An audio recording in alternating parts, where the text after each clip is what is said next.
तमाम देशवासियों को 26 जनवरी की दिली मुबारकबाद। और मेरे वालिद मरहूम डॉक्टर कल्ब सादिक साहब को जो देश का एक बहुत बड़ा एजाज़ पद्म भूषण से नवाजा गया है, उसकी भी बहुत ज़्यादा मुबारकबाद।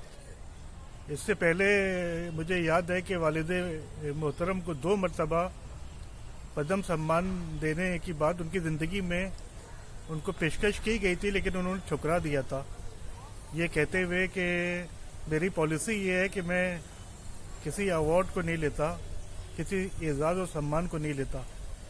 लेकिन शायद उनका ये खुलूस दिल था कि उनके इंतकाल के 3 महीने बाद ही उनको वो एजाज़ मिल गया जिसको वो अपनी ज़िंदगी में नकारते रहे थे। तो जाहिर है कि उनकी इतनी खिदमत हैं एजुकेशन के मैदान में, पूरी उन्होंने कम्युनिटी में एक इनकलाब ले आए। हिंदू मुस्लिम एकता, शिया सुन्नी एकता, इंसानियत के बीच भाईचारे के लिए उन्होंने पूरी ज़िंदगी को वक्फ कर दिया। उसके अलावा समाज को सुधारने और रिफॉर्म करने में उनका इतना बड़ा कंट्रीब्यूशन है कि देश विदेश के जितने साहिब नज़र लोग हैं वो जानते हैं।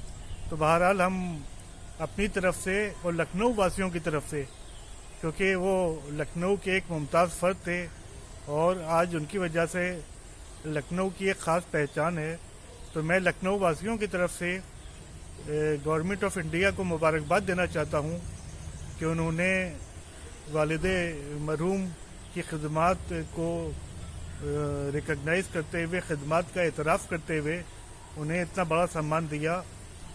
अभी मुझे याद आ रहा था कि वालिदे मरहूम ये फरमाया करते थे कि पैसे के पीछे ना भागो, पैसा तो मिल जाता है, लेकिन अगर तुम इज्जत चाहते हो, अगर तुम सम्मान चाहते हो, तो वो तुम्हें खिदमत करने से मिलेगा, वो तुम्हें मोहब्बत से बात करने से मिलेगा, वो तुम्हें मीठे बोल से मिलेगा, वो तुम्हें अखलाक से मिलेगा।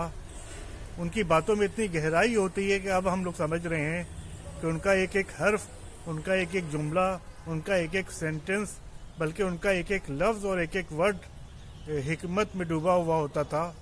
तो उनके अक़ीदतमंदों में जो दुनिया भर में फैले हुए हैं, खुशी की एक लहर दौड़ गई है। ज़ाहिर है कि उनकी रूह भी शाद हुई होगी।